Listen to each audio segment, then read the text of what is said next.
Durante al menos 2 años le conté a todo el mundo que mi hijo estaba viajando por trabajo. Eso era lo que mi nuera me decía. Valeria siempre había sido tan atenta, casi demasiado.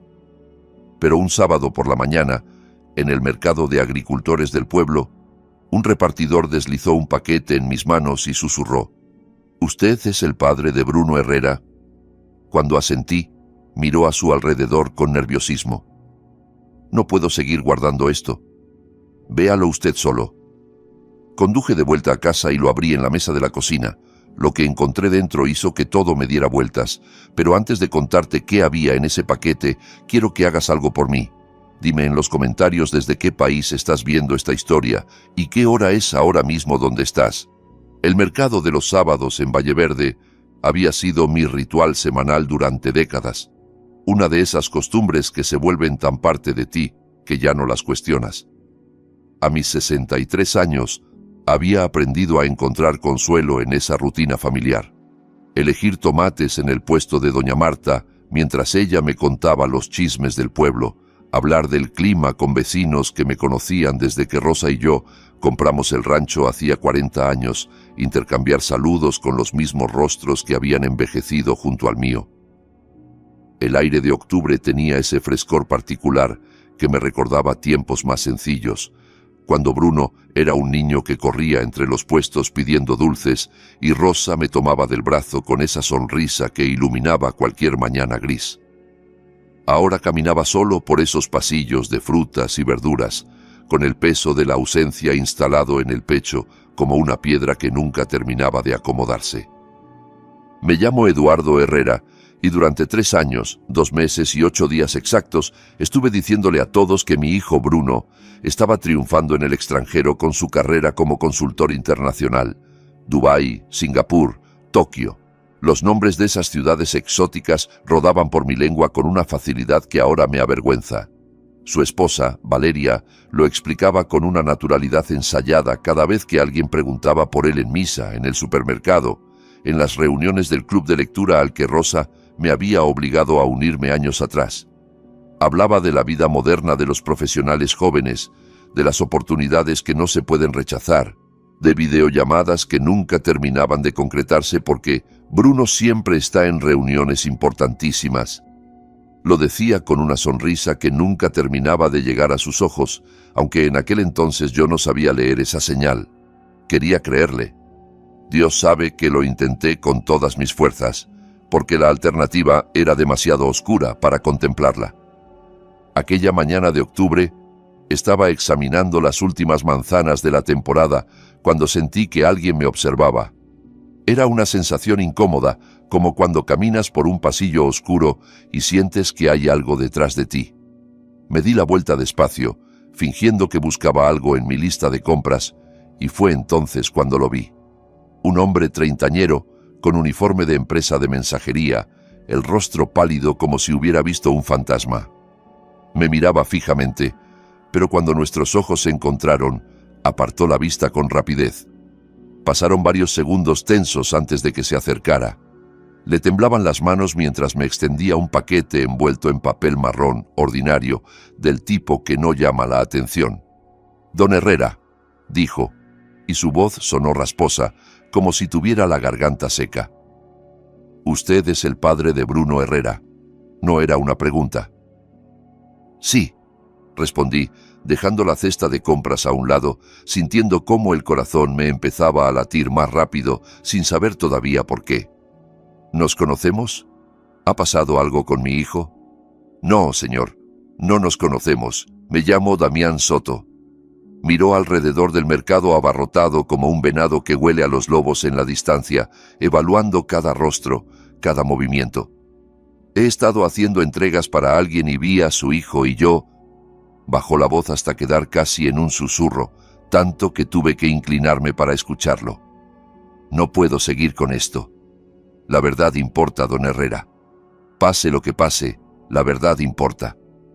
Antes de que pudiera responder, antes de que pudiera preguntarle qué diablo significaba todo aquello, me apretó el paquete entre las manos con una urgencia repentina, casi desesperada, y luego retrocedió varios pasos. «Lo siento», dijo, y había algo en su voz que sonaba a despedida definitiva. Intenté hacer lo correcto, pero tengo familia. No puedo arriesgarlos más. Usted tiene que saber. Alguien tiene que saber. Y se perdió entre la multitud del sábado antes de que pudiera articular una sola palabra más.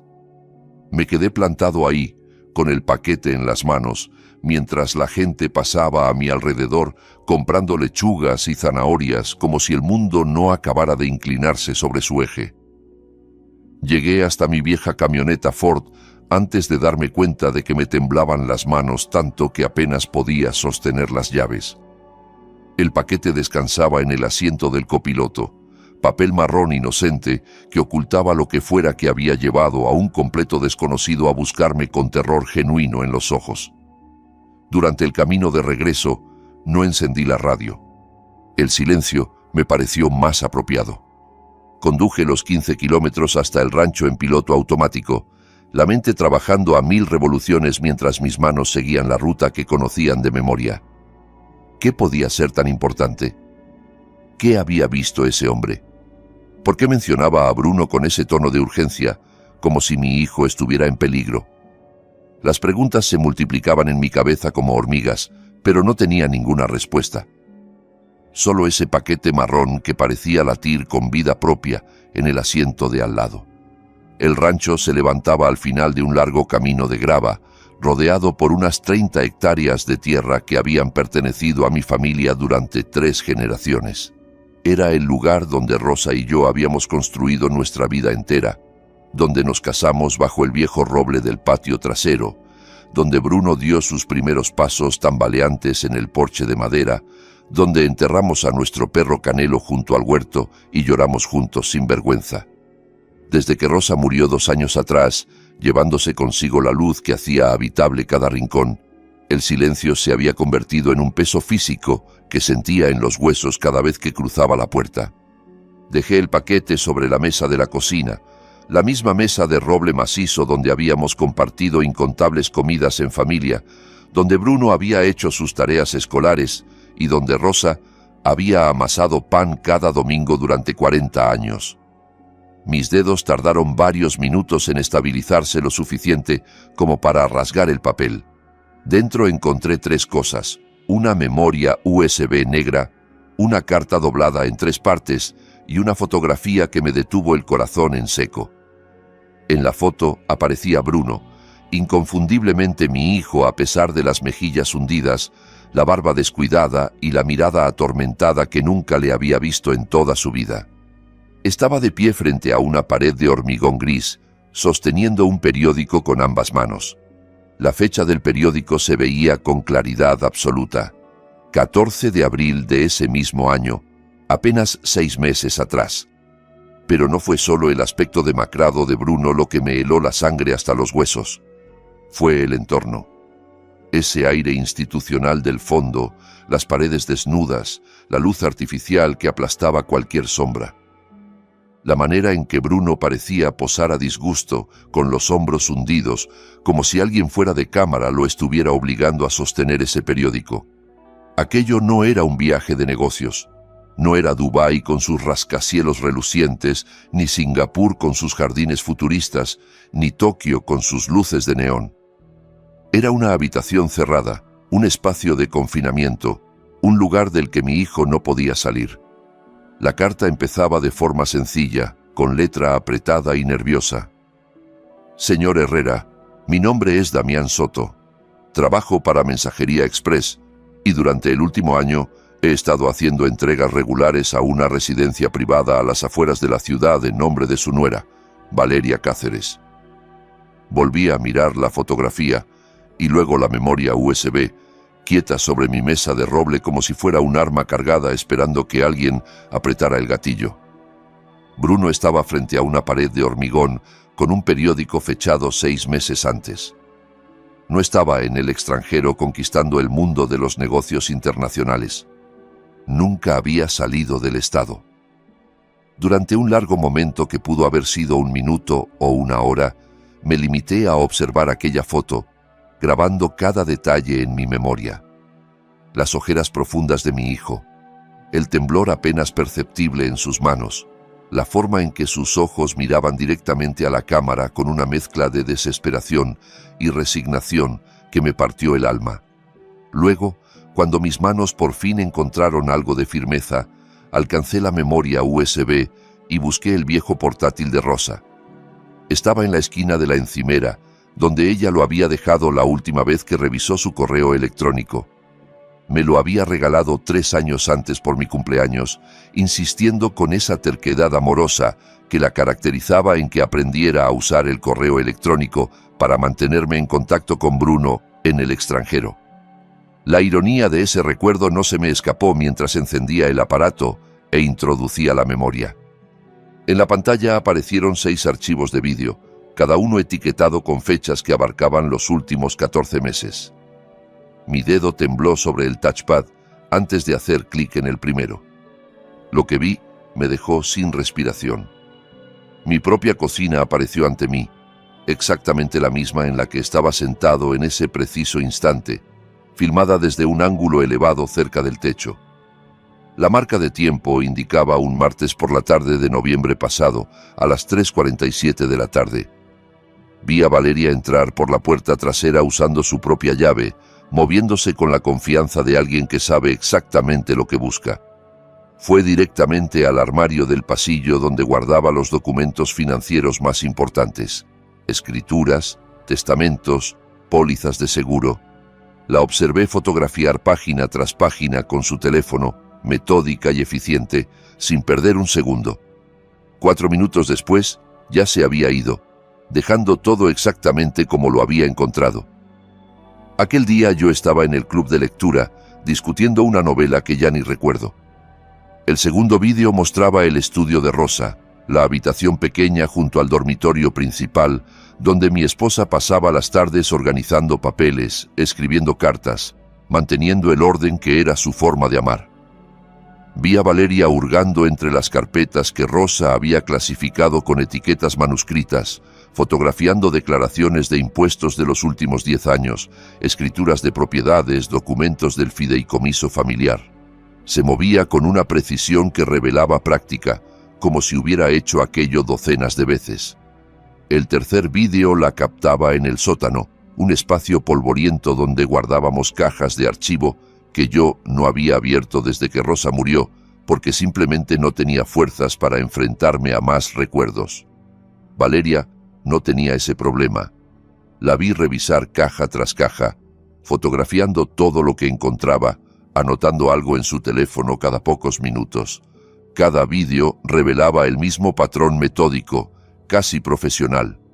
Valeria, moviéndose por mi casa como una ladrona experta, documentando de forma sistemática todo lo relacionado con el rancho, nuestros bienes, nuestra historia familiar. El shock inicial, ese frío que me había paralizado los primeros minutos, empezó a endurecerse en algo diferente, algo más afilado y peligroso. No era solo indignación, era furia, la clase de furia silenciosa que arde bajo la superficie y espera su momento. Dejé los vídeos a un lado con manos que ya no temblaban tanto y terminé de desplegar la carta de Damián. Su letra era apretada, urgente, escrita con la prisa de alguien que teme ser descubierto en cualquier momento. Me contaba que llevaba 1 año haciendo entregas regulares a una residencia privada en las afueras de la ciudad, sin hacer preguntas, cobrando generosamente por no saber demasiado. Al principio no pensaba nada, escribía. Era solo un trabajo, buenas propinas por llevar paquetes a una dirección y no hacer preguntas.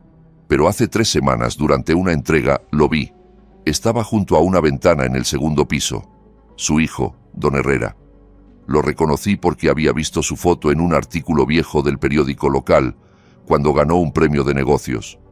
Me miró a través del cristal con una expresión que nunca voy a olvidar. No era la mirada de alguien enfermo o confundido. Era la mirada de un prisionero que vislumbra el mundo exterior por primera vez en mucho tiempo, una mezcla de esperanza y desesperación que me persigue cada noche desde entonces. Damián describía cómo había empezado a hacer preguntas discretas, a tirar de hilos con cuidado, a hablar con contactos que tenía en el sector de la salud. Poco a poco Fue encajando las piezas de lo que realmente estaba pasando, y cada pieza era más oscura que la anterior. Bruno no estaba viajando por el mundo cerrando negocios millonarios. Llevaba todo ese tiempo encerrado en una residencia privada, internado bajo el cuidado de médicos que respondían a las órdenes de su esposa. «Tengo familia», escribía Damián hacia el final de la carta, y pude sentir el miedo en cada palabra. «Ya me han advertido que no me meta en asuntos que no me conciernen. Sé lo que les pasa a las personas que hacen demasiadas preguntas sobre estos lugares, pero su hijo necesita una ayuda que yo no puedo darle, don Herrera. Alguien tiene que saberlo. Alguien con más poder que un simple repartidor tiene que hacer algo». La carta terminaba ahí, sin firma manuscrita, solo con su nombre mecanografiado debajo de las últimas líneas. Abrí el último archivo de la memoria USB con dedos que volvían a temblar. Era un informe médico oficial, con membrete institucional y sellos que parecían auténticos. Frío, preciso, burocrático. El tipo de documento que reduce una vida entera a casillas y códigos. Paciente, Bruno Andrés Herrera Mendoza. Centro, Residencia Los Cedros, Avenida Río Claro, 2847. Diagnóstico: traumatismo cráneoencefálico severo, con deterioro cognitivo resultante que requiere supervisión continua y cuidados especializados las 24 horas. Tutora legal designada: Valeria Elena Cáceres Montalvo. Restricciones de visita: ningún contacto familiar autorizado sin aprobación previa y por escrito de la tutora. La fecha de ingreso me dejó helado, tan helado que sentí que el aire de la cocina se volvía sólido a mi alrededor. 3 años, 2 meses y 9 días atrás. Exactamente un día después de la supuesta primera salida de Bruno hacia su gran proyecto en Dubái. Mientras yo les contaba a los vecinos que mi hijo estaba construyendo su imperio empresarial al otro lado del mundo, Valeria había asumido la tutela legal completa sobre él. Lo había encerrado en una residencia a menos de 1 hora del rancho, tan cerca que podría haber manejado hasta allí cualquier sábado después del mercado, cualquier domingo después de misa, cualquier maldito día de los últimos 3 años. Y durante todo ese tiempo, mientras jugaba el papel de nuera devota y madre abnegada, había estado registrando mi casa de forma sistemática, fotografiando cada documento que encontraba, buscando algo específico. ¿Qué? ¿Qué podía ser tan importante como para justificar todo esto? Me quedé sentado en la cocina, mientras la luz del atardecer se filtraba por las ventanas y las sombras se alargaban sobre el suelo de baldosas, con la pantalla del viejo portátil de Rosa brillando frente a mí como un ojo acusador, y por fin entendí la magnitud del engaño al que había sido sometido. Mi hijo no estaba en otro país viviendo la vida de sus sueños. Llevaba años prisionero, con su libertad robada, mientras su esposa mantenía una mentira perfecta y cazaba entre mis papeles lo que necesitaba para completar su plan, fuera cual fuera ese plan. Al día siguiente vería a Valeria cuando trajera a los niños, y tendría que mirarla a los ojos, fingiendo que no sabía nada, que seguía siendo el suegro ingenuo y confiado que ella creía que era. Las manos dejaron de temblarme. El miedo se había consumido como leña en una hoguera, dejando solo cenizas y un propósito frío, claro como el cristal. Iba a recuperar a mi hijo, y Valeria iba a pagar por cada día que le había robado. A la mañana siguiente, el teléfono sonó mientras preparaba el café con la misma rutina de siempre, fingiendo normalidad, aunque por dentro sentía que cada célula de mi cuerpo vibraba con una energía nueva, peligrosa. Era un mensaje de texto de Valeria, escrito con esa ligereza calculada que ahora reconocía como parte de su máscara. Buenos días, Eduardo. ¿Podrías cuidar hoy de Inés y Nico? Me ha surgido algo urgente de trabajo y no tengo a nadie más. Te lo agradecería muchísimo. Contesté con los dedos firmes midiendo cada palabra.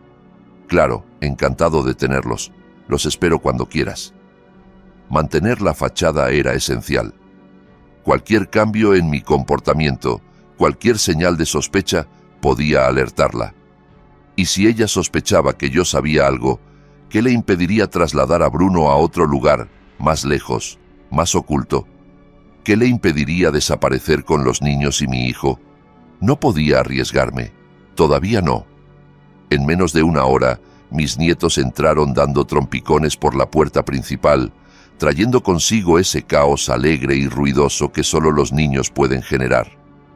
Nico, con sus 6 años recién cumplidos, se lanzó a mis piernas con la fuerza de un pequeño tornado, apretando contra su pecho el viejo camión de juguete rojo que había pertenecido a Bruno cuando era niño. «Abuelo, abuelo, mira, encontré el camión en el armario de mamá. Dice que era de papá cuando era chiquito como yo. El camión». Lo recordaba perfectamente. Rosa se lo había regalado a Bruno por su 5º cumpleaños, y nuestro hijo lo había amado tanto que lo llevaba a todas partes durante años. Verlo ahora en las manos de Nico me provocó un dolor agudo en el pecho, pero logré sonreír y revolverle el pelo.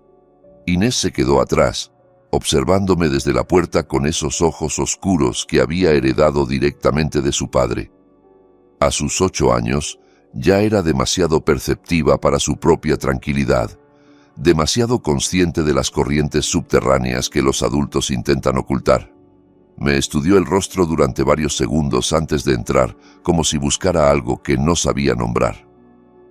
«¿Quién quiere hacer galletas?», pregunté con el tono más alegre que pude reunir, guiándolos hacia la cocina donde Rosa le había enseñado a Bruno a hornear cuando apenas le llegaba a la cintura. «Tengo todos los ingredientes listos». Mezclamos harina y azúcar y chispas de chocolate mientras Nico parloteaba sin parar sobre su clase de educación física, sobre el gato del vecino que se había escapado, sobre un sueño extraño que había tenido la noche anterior con dragones que hablaban español. Era el tipo de conversación sin rumbo que solo los niños de 6 años pueden mantener, y normalmente me habría hecho sonreír. Pero Inés seguía callada, midiendo los ingredientes con una precisión casi adulta, sus pequeñas manos trabajando con una seriedad que no correspondía a su edad. Algo la preocupaba, algo que no sabía cómo expresar. «Abuelo». Su voz apenas era un susurro, tan bajo que Nico no lo escuchó mientras jugaba con las chispas de chocolate. «¿Cuándo vuelve papá a casa?». La pregunta me golpeó como un puñetazo en el estómago. Me quedé inmóvil, con la cuchara de madera en la mano, pensando en la foto que había visto el día anterior, el rostro demacrado de Bruno, esos ojos vacíos mirando a la cámara, la pared de hormigón detrás de él. 3 años robados mientras yo creía las mentiras de Valeria, mientras le contaba a todo el mundo que mi hijo estaba triunfando en el extranjero. «Tu papá los quiere muchísimo, princesa», dije finalmente, arrodillándome para quedar a su altura. «Pase lo que pase y esté donde esté, eso nunca va a cambiar. Los quiere más que a nada en el mundo». «Mamá dice que está demasiado ocupado para llamar», añadió Nico desde el otro lado de la mesa, su voz repentinamente seria, el camión de juguete olvidado junto a la harina. «Dice que su trabajo es muy importante y que no tiene tiempo. ¿Papá se olvidó de nosotros, abuelo?». Me arrodillé y los acerqué a ambos, abrazándolos con fuerza mientras luchaba por mantener la compostura. Olían a champú infantil y a inocencia, y sentí que el corazón se me rompía y se reconstruía al mismo tiempo. «Nunca», dije con una firmeza que me sorprendió a mí mismo. «Escúchenme bien los dos. Su padre jamás se olvidaría de ustedes, ni en 1.000.000 de años. Los lleva aquí». Me toqué el pecho sobre el corazón todo el tiempo. «Se los prometo». Inés clavó sus ojos oscuros en los míos, buscando la verdad detrás de mis palabras. «¿Lo prometes de verdad, abuelo?». «Promesa de meñique».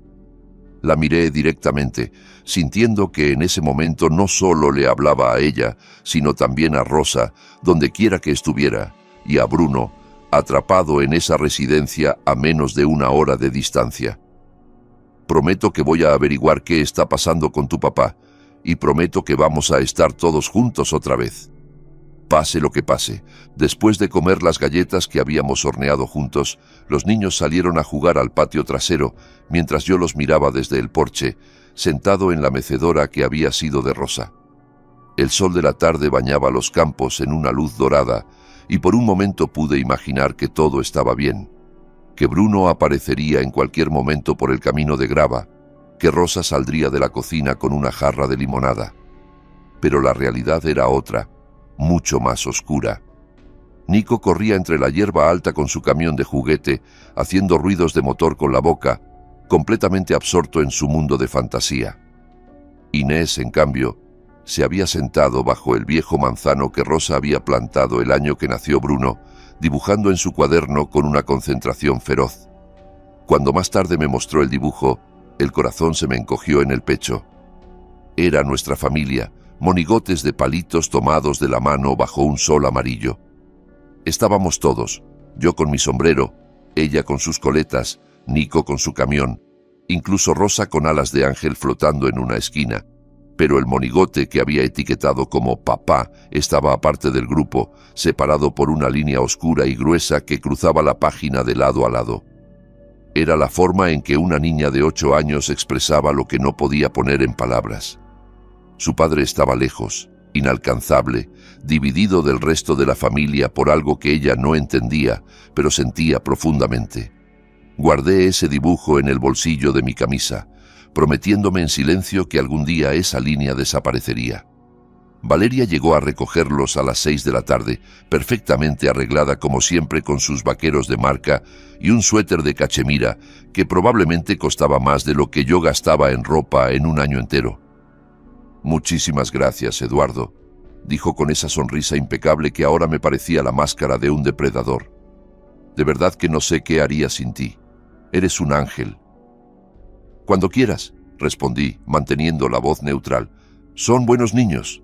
Me encanta pasar tiempo con ellos». Me observó durante un segundo más de lo necesario y por un momento temí que pudiera ver algo diferente en mis ojos, alguna señal de que las cosas habían cambiado. Pero luego su expresión se relajó y reconocí el cambio sutil. Esa ligera variación en el brillo de los ojos, el ajuste casi imperceptible de su postura que anunciaba que venía lo importante, el verdadero motivo de su visita. Por cierto, comenzó con ese tono casual que había perfeccionado a lo largo de años de práctica. He estado ayudando a Bruno a resolver algunos temas de inversión a distancia. Ya sabes cómo son estas cosas de finanzas internacionales, siempre hay papeleo. Se detuvo, como si acabara de ocurrírsele algo. Pensé que quizá Rosa se habría quedado con copias de ciertos documentos financieros, escrituras antiguas, tal vez papeles de algún fideicomiso familiar que mencionó Bruno alguna vez. Ustedes dos siempre fueron tan organizados con esas cosas. Ahí estaba, la verdadera razón por la que necesitaba que yo cuidara de los niños. No era solo mantenerme ocupado y distraído, era ganarse mi confianza, recordarme lo útil que era para ella y al mismo tiempo seguir buscando lo que fuera que buscaba desde hacía más de un año. Puse mi mejor cara de viejo despistado, la que había perfeccionado para evitar conversaciones incómodas en reuniones sociales. No sé qué puedo tener por ahí, la verdad. Rosa era la que llevaba todo eso. Yo nunca entendí mucho de papeles. Si quieres, reviso con calma a ver qué encuentro. Sería estupendo, dijo, y vi un destello de alivio genuino cruzar su rostro antes de que volviera la máscara amable. Sin ninguna prisa, por supuesto. Tal vez la semana que viene podría venir yo misma y revisamos las cosas juntos. Así no tienes que cargar con todo el trabajo. Claro, asentí, esforzándome por parecer agradecido. Me vendría bien la ayuda. Cuando finalmente se fue con los niños, despidiéndose con la mano desde la ventanilla del coche mientras Nico gritaba «¡Adiós, abuelo!», me quedé solo en la cocina que empezaba a oscurecerse y la comprensión terminó de encajar como las piezas de un rompecabezas macabro. Valeria llevaba más de 3 años registrando mi casa de forma sistemática, fotografiando cada documento que encontraba, y aún así no había localizado lo que buscaba. Si lo hubiera encontrado, ya no me necesitaría. Ya no vendría con esas sonrisas falsas y esas peticiones amables. El hecho de que siguiera buscando significaba que lo que fuera que quería todavía existía, en algún lugar que ella no conocía. Y ahora había decidido cambiar de táctica. En lugar de buscar a escondidas, venía a pedírmelo directamente. Yo acababa de ofrecerme a ayudarla a encontrar su propio tesoro. pero había un lugar del que ella no sabía nada. Un escondite que casi había olvidado incluso yo, hasta que esa noche, mientras miraba la foto de Rosa sobre la repisa de la chimenea, un recuerdo volvió a mí con la claridad de un relámpago. Rosa siempre había sido meticulosa con los papeles importantes, casi obsesivamente organizada de una manera que a veces me exasperaba, pero que ahora agradecía con toda el alma. Después de su muerte, cuando tuve que enfrentarme a la montaña de trámites que implica cerrar una vida entera, encontré una pequeña llave de latón en el fondo del cajón de su escritorio.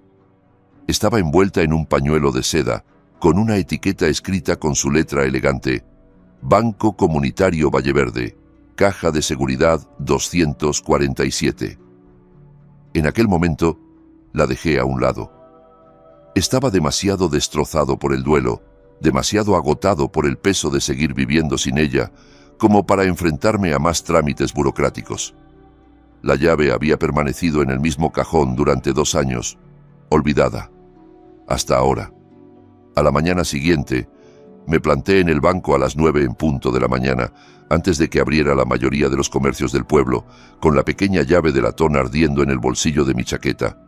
El Banco Comunitario de Valleverde era un edificio de piedra construido en los años 20, con techos altos, y ese olor particular a madera vieja y dinero antiguo que siempre me había intimidado un poco. La joven empleada de la recepción sonrió amablemente al verme entrar. «Buenos días, don Herrera. ¿En qué puedo ayudarle hoy?» «Necesito acceder a la caja de seguridad de mi difunta esposa», expliqué, extendiendo la llave junto con mi identificación y una copia del certificado de defunción de Rosa. «Soy el beneficiario legal. Ella me dejó instrucciones».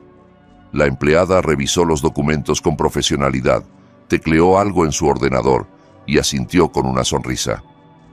«Todo está en orden, don Herrera. Si me acompaña, por favor». Me condujo a través de una pesada puerta de seguridad hacia la cámara acorazada, un espacio frío e iluminado con fluorescentes, donde cientos de cajitas metálicas se alineaban en las paredes como colmenas de acero. La caja 247 estaba en la tercera fila, a la altura de mis ojos.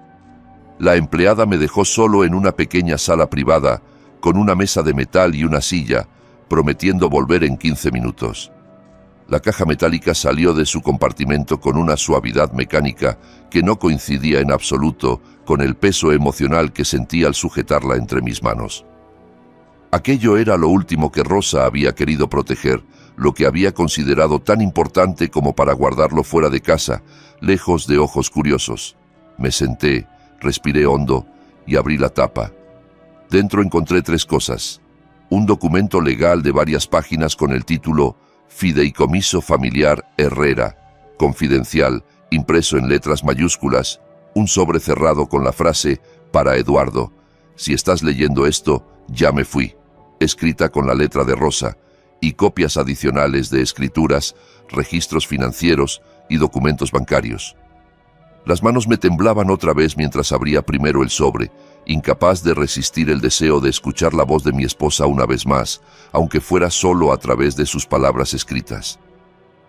La letra de Rosa llenaba 3 páginas completas, fechadas 6 meses antes de su muerte, cuando ya sabíamos que el cáncer estaba ganando la batalla, pero todavía teníamos esperanza.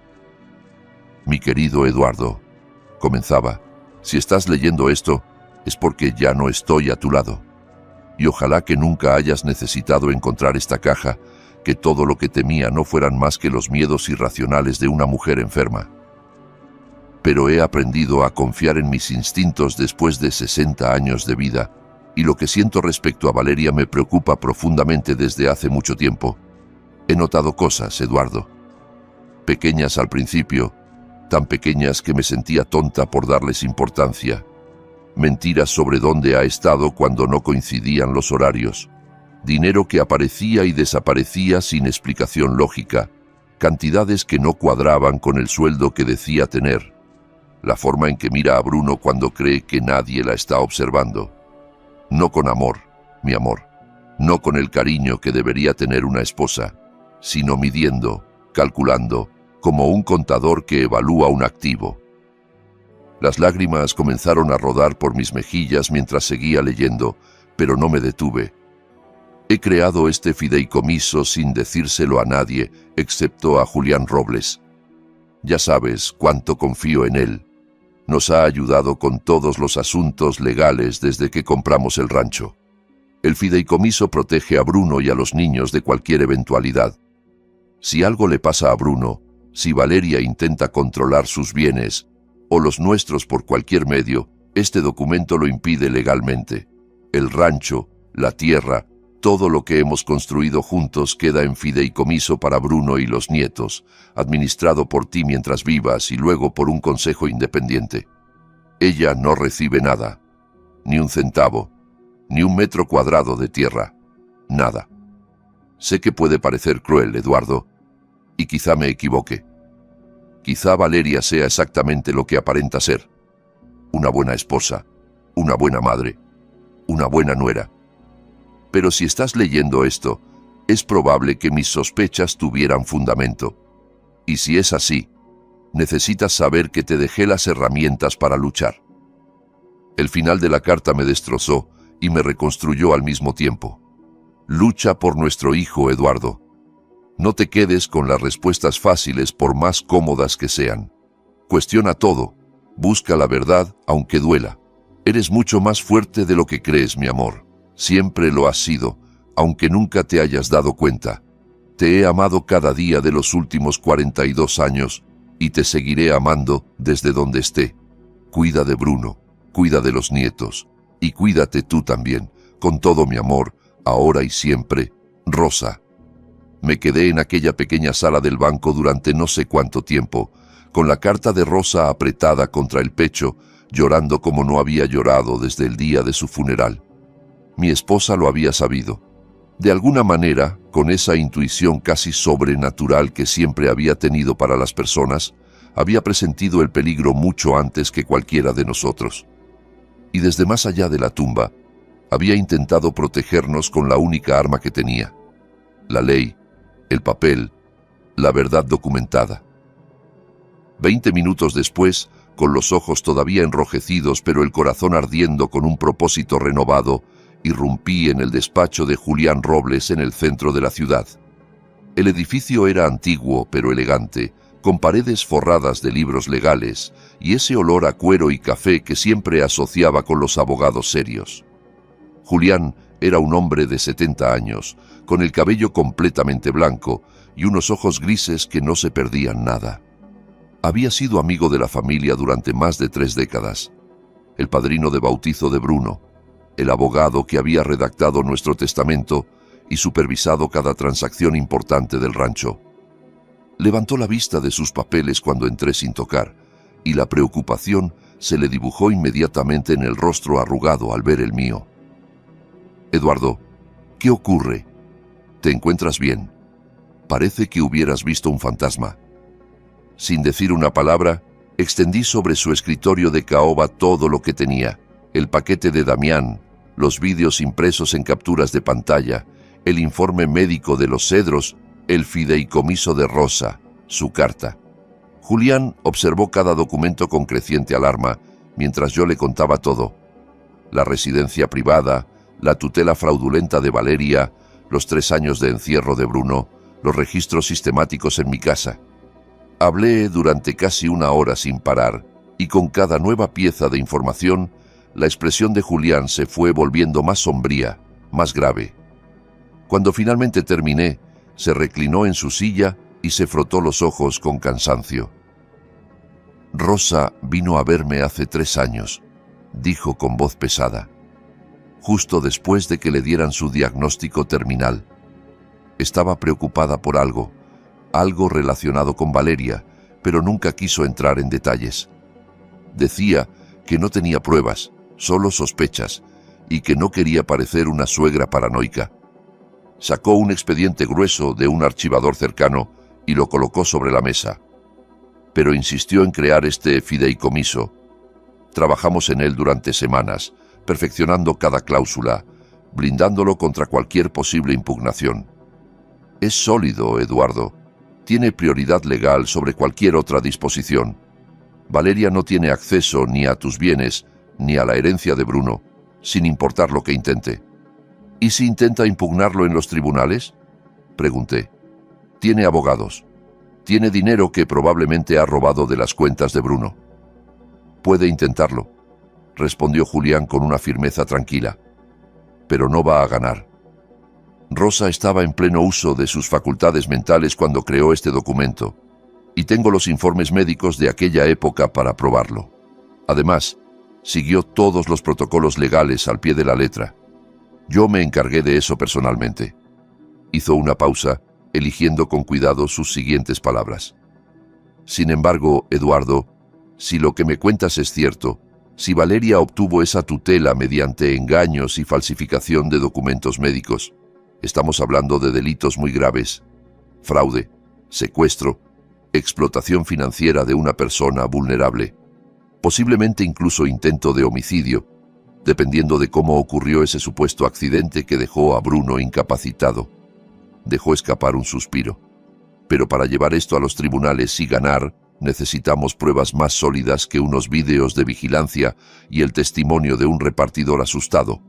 Necesitamos pruebas desde dentro de esa residencia, documentos, testimonios, registros que demuestren que Bruno está siendo retenido ilegalmente. Abrió un cajón de su escritorio y sacó una tarjeta de visita que deslizó hacia mí. Se llama Diego Fierro, exagente federal. Ahora trabaja como investigador privado especializado en casos de fraude y corrupción institucional. Si alguien puede conseguir lo que necesitamos sin poner en peligro toda la operación, es él. Conozco su trabajo desde hace años. Es discreto, profesional y no se asusta fácilmente. Tomé la tarjeta y leí el nombre grabado en letras simples sobre un fondo blanco. Diego Fierro. Investigaciones privadas. Sin dirección, solo un número de teléfono. Lo llamaré hoy mismo, dije con determinación. Julián asintió gravemente, pero su expresión seguía siendo preocupada. Eduardo, hay algo más que debes saber antes de seguir adelante con esto. Se inclinó hacia adelante, bajando la voz aunque estábamos solos en su despacho. Hace 6 meses, una periodista llamada Karina Duque empezó a investigar residencias como Los Cedros. Publicó un artículo sobre abusos en el sistema de tutelas, sobre ancianos y personas vulnerables que eran internadas ilegalmente mientras sus familias saqueaban sus bienes. Era un artículo bien documentado, con fuentes internas, nombres, fechas. ¿Y qué pasó?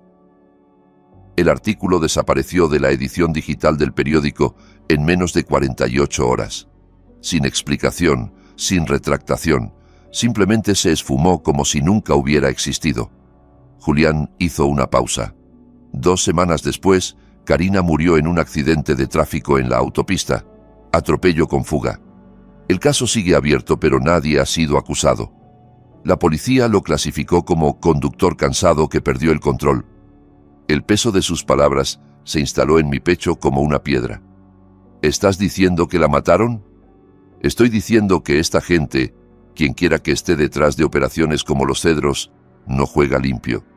Tienen dinero, tienen conexiones y aparentemente no tienen ningún problema en eliminar obstáculos. Si vas a seguir adelante con esto, necesitas entender exactamente en qué te estás metiendo. La advertencia debería haberme asustado. Debería haberme hecho reconsiderar, buscar una solución más segura, proteger lo que me quedaba en lugar de arriesgarlo todo. Pero entonces pensé en Bruno, atrapado en esa residencia con paredes de hormigón. Pensé en Inés y Nico, creciendo sin su padre, creyendo que los había abandonado. Pensé en Rosa, que había confiado en mí para luchar cuando llegara el momento. No había otra opción. Nunca la hubo.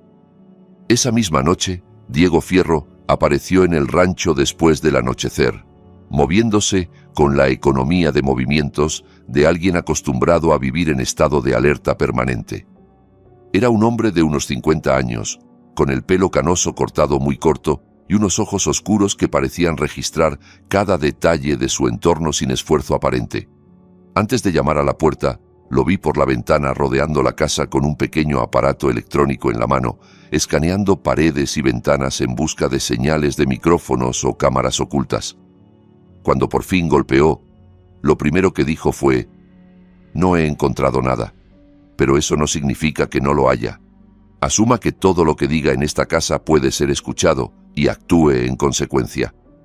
Hablamos en susurros en la cocina mientras le mostraba todo lo que tenía. Los vídeos de Valeria registrando mi casa, el informe médico de los Cedros, la carta de Damián, el fideicomiso de Rosa, su carta de advertencia. Diego revisó cada documento con una calma profesional que me resultó reconfortante, sin mostrar apenas emoción, hasta que mencioné el nombre de la residencia. Entonces algo cambió en su expresión, un endurecimiento sutil alrededor de los ojos. «Conocí a Karina Duque», dijo con la voz plana, «la periodista que investigó estas residencias. Era cuidadosa, meticulosa, el tipo de reportera que verifica 3 veces cada dato antes de publicar nada. Escribió un solo artículo sobre el sistema de tutelas y la explotación de pacientes vulnerables. En menos de 2 días, ese artículo desapareció de todos los archivos digitales del periódico. 2 semanas después, su coche fue encontrado destrozado contra un poste de la autopista a las 3 de la madrugada. El conductor que supuestamente la golpeó nunca fue identificado». Me miró directamente a los ojos. «Si eliminaron a una reportera profesional por hacer preguntas, don Herrera, no les temblará la mano con un ranchero jubilado que haga lo mismo». La palabra «eliminaron» se me clavó en la mente como un cuchillo de hielo. No murió. No tuvo un accidente. Eliminaron. El lenguaje de alguien que sabía exactamente de qué estaba hablando. Diego pasó la siguiente hora explicándome lo que él llamaba seguridad operativa. Reglas básicas de supervivencia cuando te enfrentas a gente peligrosa. Pagar siempre en efectivo cualquier cosa relacionada con la investigación para no dejar rastros bancarios. Nunca hablar del caso por teléfono, ni siquiera de forma indirecta. Tener preparadas explicaciones inocentes para cualquier movimiento sospechoso y, sobre todo, no confiar en nadie fuera del círculo más pequeño posible. «Yo empezaré por los Cedros», dijo mientras se preparaba para marcharse. «Tengo contactos que pueden ayudarme a entrar sin levantar sospechas. Me haré pasar por un familiar interesado en internar a un pariente anciano. Necesito ver el lugar desde dentro, evaluar la seguridad, identificar los puntos débiles y sobre todo confirmar que su hijo está ahí y en qué condiciones. Pero esto lleva tiempo, don Herrera. No podemos precipitarnos. Si sospechan que estamos investigando, podrían trasladar a Bruno a otro lugar y entonces lo perderíamos para siempre». Cuando Diego se fue, desapareciendo en la oscuridad del campo con la misma silenciosa eficiencia con que había llegado, me quedé sentado en la cocina a oscuras durante horas, con solo la luz de la luna entrando por las ventanas. Entendí por primera vez, con una claridad aterradora, que no estaba luchando solo contra Valeria y sus mentiras. Estaba enfrentándome a algo mucho más grande, más frío y más despiadado. Un sistema entero diseñado para explotar a los vulnerables, para silenciar a los que hacían preguntas, para proteger a los criminales con trajes caros y sonrisas amables. Un sistema que ya había matado a una periodista y probablemente mataría sin dudarlo a un viejo ranchero que se interpusiera en su camino. A la mañana siguiente, temprano, cuando el sol apenas empezaba a asomarse sobre los campos, el teléfono sonó con un número desconocido. Dudé un momento antes de contestar, recordando las advertencias de Diego sobre la seguridad. Pero algo me dijo que necesitaba escuchar lo que fuera que tenían que decirme. «¿Diga?» Al otro lado de la línea, una voz distorsionada electrónicamente, imposible de identificar como hombre o mujer, habló con lentitud deliberada. «Deje de hacer preguntas sobre Bruno Herrera. Olvídese de lo que cree saber. Vuelva a su vida normal y disfrute de sus últimos años en paz». Una pausa. «Esta es la única advertencia que recibirá». Antes de que pudiera responder, la llamada se cortó. Me quedé mirando el teléfono durante varios segundos, con el corazón latiendo con fuerza, pero las manos sorprendentemente firmes. Luego reenvié el mensaje de voz a Diego y a Julián, que supieran que el enemigo ya sabía que estábamos buscando. Esa misma tarde, como si la amenaza telefónica no fuera suficiente, Valeria apareció en el rancho sin previo aviso. Estacionó su SUV de lujo frente a la casa y caminó hacia el porche con la confianza de alguien que está acostumbrada a conseguir lo que quiere. Llevaba un blazer entallado de color burdeos sobre una blusa de seda, perfectamente maquillada, cada cabello en su lugar. La imagen de una mujer exitosa y respetable, la clase de persona que los vecinos admiraban y los banqueros recibían con sonrisas. Justo estaba por aquí cerca, visitando a una amiga, dijo con ligereza mientras la hacía pasar. Pensé en aprovechar para dejarte unos documentos. Son solo formularios rutinarios, autorizaciones de acceso a historiales médicos para la coordinación del cuidado de Bruno desde el extranjero. Ya sabes cómo son estas cosas burocráticas, siempre hay algo que firmar. Sacó una carpeta de su bolso y la dejó sobre la mesa de la cocina con un gesto casual. Son formularios estándar, solo necesitan tu firma y la fecha. Tomé los papeles pero no los abrí, no hacía falta. Sabía exactamente lo que eran. Otro intento de conseguir acceso legal a información que no le pertenecía, otra pieza de su elaborado rompecabezas de control. Los revisaré con calma, dije manteniendo el tono amable pero firme. Ya sabes que desde que Rosa murió me he vuelto más cuidadoso con todo el papeleo. Prefiero que Julián le eche un vistazo primero, solo por precaución. La sonrisa de Valeria se tensó casi imperceptiblemente, un cambio tan sutil que alguien que no estuviera buscándolo jamás lo habría notado. Pero yo ahora veía todo con otros ojos. ¿Tu abogado, Eduardo? ¿Para unos simples formularios médicos? Es solo papeleo estándar, nada importante. No quiero hacerte perder el tiempo de Julián con tonterías. Ya no firmo nada sin que un abogado lo revise primero, respondí con una firmeza tranquila. Llámalo paranoia de viejo, pero es la forma en que hago las cosas ahora. Julián no cobra por echarle un vistazo rápido a los documentos de un viejo amigo. Por un instante, solo un instante, vi algo diferente en sus ojos. Un destello de frustración, quizá de rabia contenida, antes de que la máscara amable volviera a su lugar con la suavidad de una cortina que se cierra. Por supuesto, Eduardo. Tómate todo el tiempo que necesites. No hay ninguna prisa. Se puso de pie, recogiendo su bolso con movimientos que ahora me parecían demasiado controlados, demasiado calculados. Solo me preocupo por ti, eso es todo. Quiero asegurarme de que todo esté en orden para cuando Bruno pueda volver. Después de que se marchó, observé cómo su coche desaparecía por el camino de grava, y luego llamé a Julián inmediatamente. Le expliqué lo de los formularios y se los envié escaneados por correo electrónico mientras seguíamos hablando. 20 minutos más tarde, me devolvió la llamada con urgencia en la voz. Ni se te ocurra firmar eso, Eduardo. Lo que ella te dio no son formularios de coordinación médica. Son autorizaciones que le darían a sus abogados acceso completo a todo tu historial médico de los últimos 5 años, incluyendo las notas de tu psicólogo sobre el duelo tras la muerte de Rosa. Con esa información, podrían construir fácilmente una imagen de deterioro cognitivo o incapacidad emocional para tomar decisiones. Está preparando algo contra mí, murmuré, sintiendo cómo las piezas encajaban. No solo contra Bruno, contra mí también. Me temo que es aún peor de lo que pensamos, respondió Julián. Creo que se está preparando para atacar en 2 frentes al mismo tiempo. El miércoles siguiente, a las 9:15 de la mañana, un mensajero uniformado llamó a la puerta del rancho con un sobre certificado que requería mi firma. Lo abrí con manos que ya habían aprendido a esperar lo peor, y lo peor llegó exactamente como había temido. El documento oficial llevaba el membrete del juzgado del condado. Petición de evaluación de competencia mental. Caso número 2, 1024-TC-0847. Peticionaria, Valeria Elena Cáceres Montalvo. Demandado, Eduardo Martín Herrera Valdez. Leí las acusaciones con una mezcla de incredulidad y rabia fría.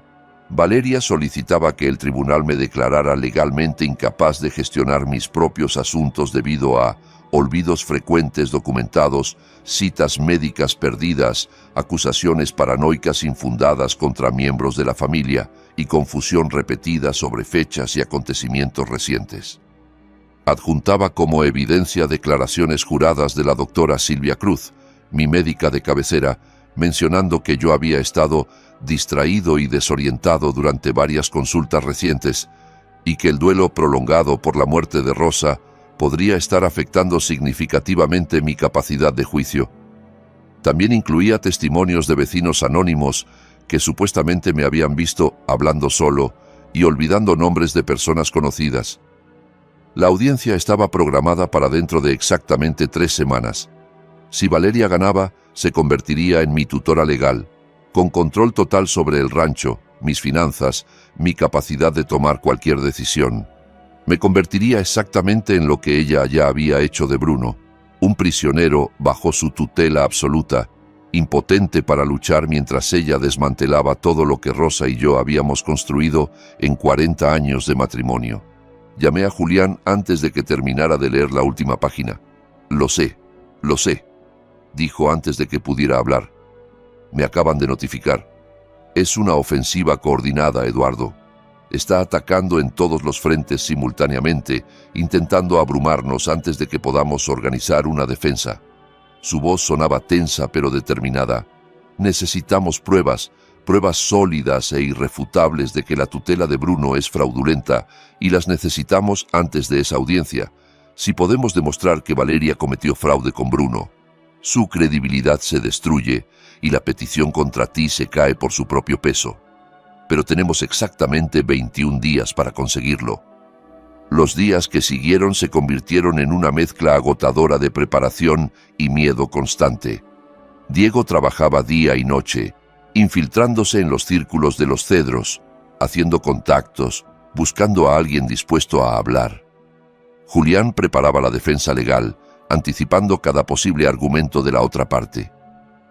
Y yo mantenía la fachada del viejo ranchero despistado, cuidando de los nietos cuando Valeria me lo pedía, asintiendo amablemente a sus mentiras, fingiendo que no sabía nada mientras por dentro contaba cada segundo que faltaba para la audiencia. 10 días antes de la fecha programada, Diego llamó al amanecer. «Ya tengo a alguien de dentro», dijo sin preámbulos, su voz tensa pero con un trazo de triunfo. «Está dispuesta a hablar, pero no a testificar públicamente. Tiene demasiado miedo. Pero lo que tiene puede cambiar todo. Ven al rancho ahora. Voy para allá». A las 6 de la mañana, con el sol apenas asomándose sobre los campos y la neblina matinal todavía flotando sobre la hierba, una mujer de unos 30 años se sentó en mi cocina. Tenía ojeras profundas que hablaban de noches sin dormir, el cabello oscuro recogido en una cola de caballo descuidada, y entre los dedos apretaba una memoria USB como si fuera un salvavidas. Sus manos temblaban visiblemente. «Me llamo Paula Noriega», se presentó, con una voz que oscilaba entre el miedo y la determinación. «Trabajé 4 años como enfermera titulada en Los Cedros, hasta hace 2 semanas, cuando ya no pude seguir mirando hacia otro lado. No puedo testificar en un tribunal», añadió enseguida, levantando la mano para anticipar cualquier objeción. «Tengo una hija de 7 años. Ya vi lo que le pasó a la periodista que empezó a hacer preguntas. No voy a arriesgar la vida de mi niña por nada del mundo». La comprensión de Diego me había preparado para esto. Sabía que no podíamos pedirle lo imposible. «Pero hice copias antes de irme», continuó Paula, empujando la memoria USB hacia mí sobre la mesa. «De todo. Registros de pacientes, comunicaciones internas, órdenes médicas, facturación, todo lo que pude acceder durante mis últimos días ahí». Me incliné hacia adelante, intentando mantener la calma aunque el corazón me latía desbocado. «¿Qué puede decirnos sobre Bruno? ¿Lo conoció?» Paula asintió lentamente. «En el expediente oficial de su hijo figura traumatismo cráneoencefálico severo con deterioro cognitivo permanente y capacidad disminuida», explicó. «Eso justifica el nivel más alto de cuidados, la restricción de visitas, el aislamiento terapéutico. Es un diagnóstico que básicamente convierte a una persona en un vegetal con funciones vitales. Hizo una pausa. Pero las notas clínicas internas no coinciden con ese diagnóstico, ni de cerca. Sus evaluaciones cognitivas trimestrales son completamente normales. Sus signos vitales son estables, sin ninguna complicación neurológica. Se comunica con claridad y coherencia con el personal de enfermería cuando nos permiten hablar con él, que no es muy a menudo. He tenido conversaciones completas con Bruno, señor Herrera, sobre su familia, sobre el rancho, sobre los libros que le gustaría leer si le dejaran tener acceso a la biblioteca. Su hijo no está enfermo. Está prisionero. La mano me tembló al tomar la memoria USB. Ese pequeño objeto que contenía la prueba de la monstruosidad que Valeria había cometido. Si está tan bien, ¿por qué lo mantienen ahí? ¿Por qué tantas restricciones? Porque el doctor Fabio Noguera, el director médico de los Cedros, firma todo lo que Valeria pide, respondió Paula con amargura. Menos contacto con el exterior. Prohibición total de llamadas telefónicas. Reducción del tiempo de recreación. Supervisión constante de cualquier comunicación escrita. Cada vez que Bruno intentaba enviar una carta, aparecía Noguera para revisarla y desaparecía misteriosamente antes de ser enviada. Sacó de su bolso un fajo de correos electrónicos impresos. «Mire esto». Reconocí inmediatamente el nombre de Valeria en la cabecera del primer correo y el de Noguera en la respuesta. El mensaje era breve pero demoledor. Debemos mantener las restricciones actuales dadas las circunstancias especiales de la tutela. El contacto familiar sigue siendo completamente desaconsejable en este momento por razones de estabilidad del paciente. Continúe con el protocolo acordado. Paula se inclinó hacia adelante, bajando aún más la voz, aunque estábamos solos en la cocina. La facturación de Bruno entra como si fuera un caso de alta dependencia neurológica. $18.500 mensuales por cuidados intensivos, las 24 horas. Pero el nivel real de atención que recibe, siendo generosa con la estimación, no llega a los $5.000. El resto se pierde en partidas de gastos administrativos, servicios especiales y consultas externas que nunca ocurren. Sus ojos se llenaron de lágrimas. Hay docenas de casos como el de Bruno en Los Cedros, señor Herrera. Personas que podrían perfectamente vivir en sus casas con sus familias. Personas cuyas familias ni siquiera saben dónde están o creen que murieron hace años. Es un sistema organizado de secuestro legal y extorsión. Y su hijo quedó atrapado en él porque su esposa vio una oportunidad. Diego acompañó a Paula hasta la puerta cuando terminó de contarnos todo lo que sabía. Antes de irse, se volvió hacia mí con los ojos enrojecidos. «Sálvelo, señor Herrera. Por favor, sálvelo y a los demás. Alguien tiene que hacer algo».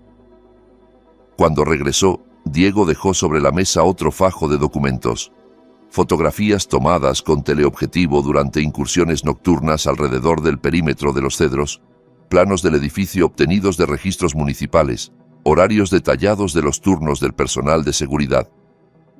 «Esta noche Valeria tiene programada una videollamada familiar», dijo, señalando una captura de pantalla de un correo electrónico interceptado. «A las 6 en punto en su casa contigo, Bruno y los niños. Aparentemente quiere demostrar que mantiene contacto regular con su esposo de cara a la audiencia. Quiere parecer la nuera perfecta que se preocupa por mantener unida a la familia». Me miró directamente. «Pero nosotros vamos a usar esa llamada para algo completamente diferente. Cuando veas a Bruno, obsérvalos con mucha atención. Cada gesto, cada palabra, cada mirada. Busca cualquier señal de que él está intentando comunicarse contigo sin que Valeria lo sepa». Esa tarde, el salón de la casa de Valeria parecía un escenario cuidadosamente preparado para una fotografía familiar perfecta. Sofás blancos inmaculados, flores frescas en un jarrón de cristal, fotografías enmarcadas en las paredes que mostraban momentos felices que ahora me parecían teatro puro. Inés y Nico se sentaron a mi lado en el sofá principal, aseados y vestidos con ropa elegante que probablemente Valeria había elegido específicamente para la ocasión. Ambos estaban nerviosos, alternando entre la expectación de ver a su padre y el temor de no saber qué decir después de tanto tiempo. La pantalla del portátil parpadeó durante unos segundos de tensión y luego, de pronto, Bruno apareció. El impacto de verlo en movimiento, vivo, consciente, después de todos esos años de fotografías estáticas y mentiras, me golpeó como una ola.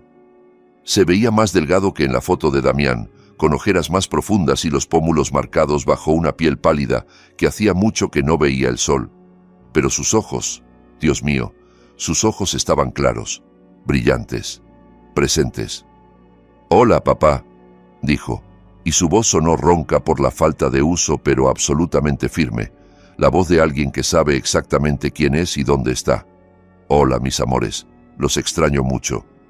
Inés y Nico estallaron inmediatamente en un torrente de preguntas atropelladas, hablando uno encima del otro, preguntando cuándo volvería, si los echaba de menos, si había recibido los dibujos que le habían enviado.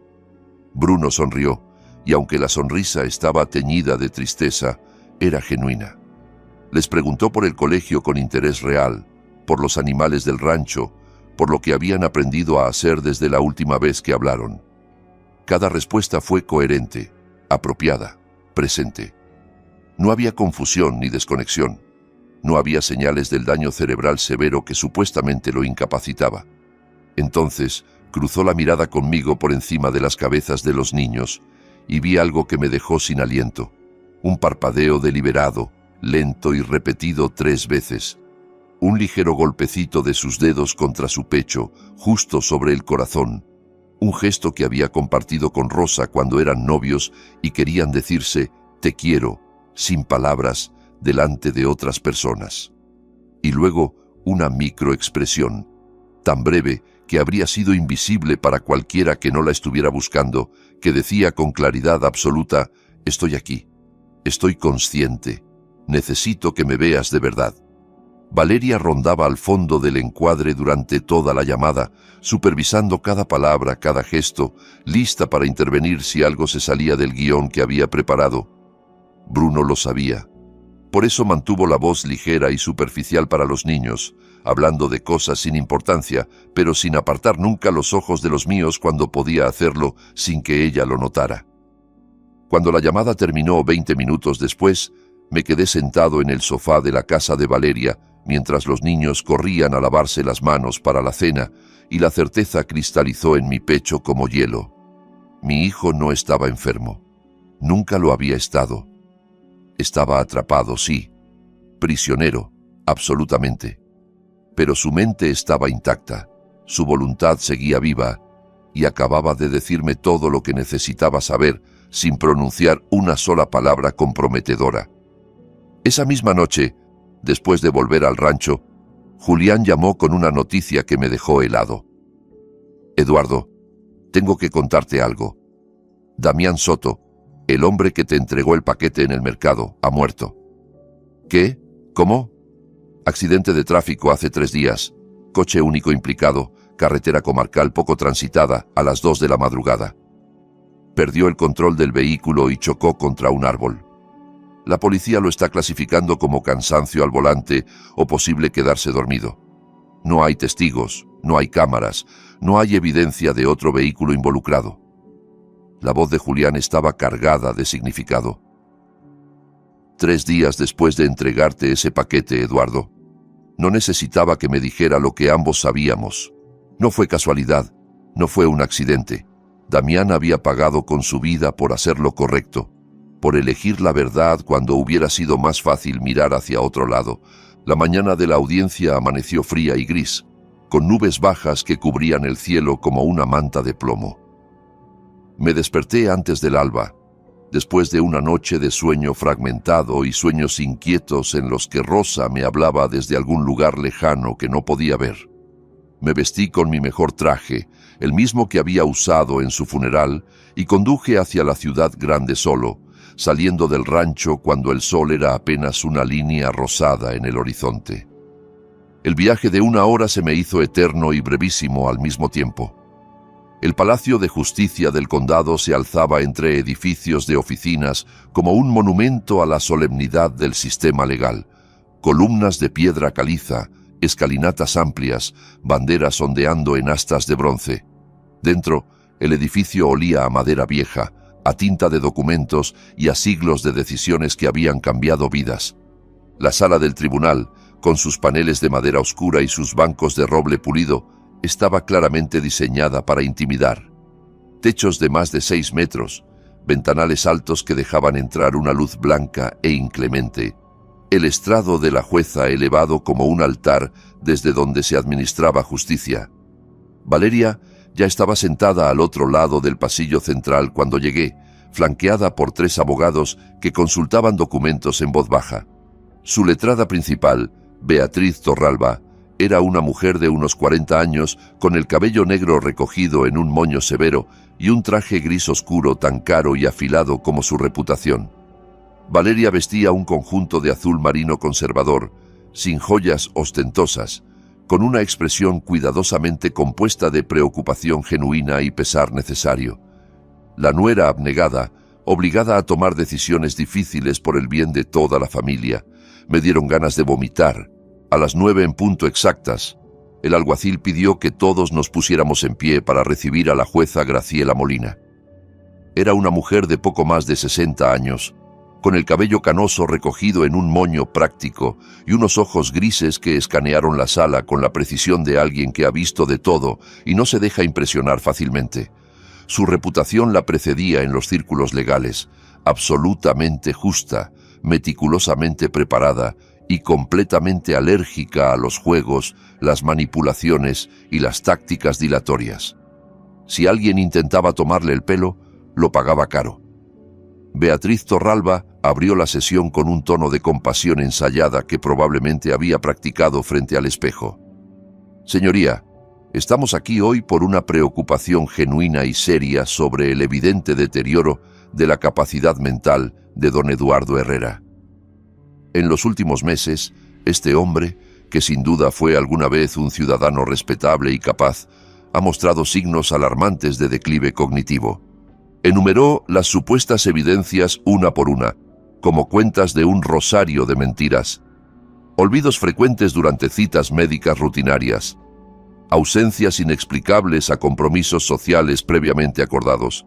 Y lo más grave, acusaciones paranoicas e infundadas contra su propia nuera, a quien acusaba de haber secuestrado a su hijo cuando Bruno simplemente estaba recibiendo la atención médica especializada que su condición requería.